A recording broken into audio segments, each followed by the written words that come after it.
Hey guys, it's Sarah here. It's week 19 for our CSA, so that means that unfortunately for some people it's their last week for pickup this week, and for week 20, which is the following week, will be for the rest of our boxes. So we're coming to an end really quickly here, which is kind of a bummer, but we've got some great crops out here in the garden as well.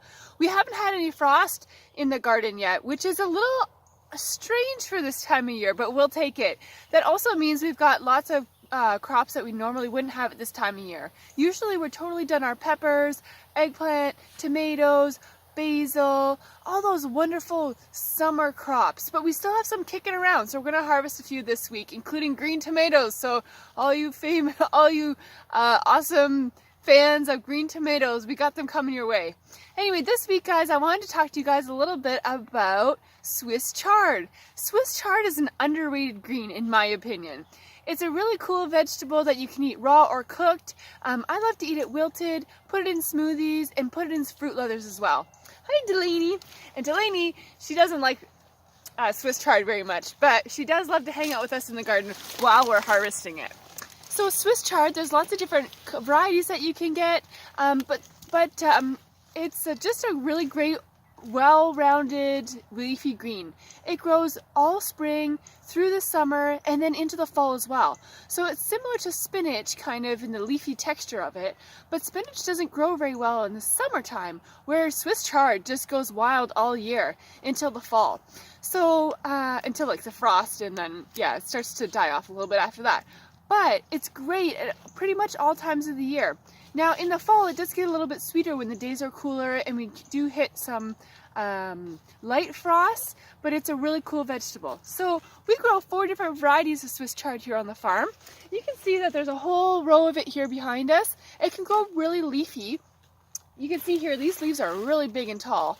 We like to harvest them when they're a little bit smaller, but still they're a great vegetable regardless of when you harvest. So we grow 4 different varieties, like I said. We grow this one here. Let me see. This one here is the red one, which is mostly what you see kind of in the store.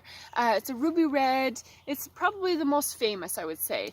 But they all have different colors, and yeah, I just love to mix them up. They're great in a salad. They're definitely colorful. But that being said, they pretty much taste the same. So if you're looking for taste, I wouldn't worry about choosing a different color. Anyway, this is probably the most unusual one that you find. It's a fully green kind of Swiss chard. Again, like I said, it tastes the same, so no big deal, but there's just less color. So maybe depending on what kind of color palette you got going on your plate, you want to choose an appropriate color. So then we also got this beautiful one. It's my favorite. It's called candy cane, and it's got a pink stalk in it, which is really unusual, really, because there's not a lot of pink vegetables when you really think about it. Maybe a few pink tomatoes, maybe a few pink radishes, but that's really about it that I can think of. So yeah, I just love this one. It's so beautiful, and just the stripe and variation in the leaf is really cool.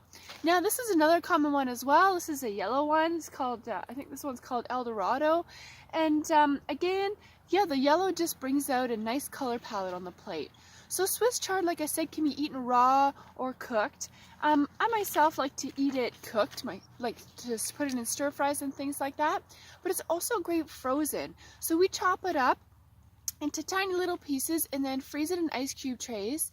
And in the wintertime when I want to have a smoothie, I just pop a little ice cube block out and put it in my smoothie or put it in soups. You can hide it in all kinds of places.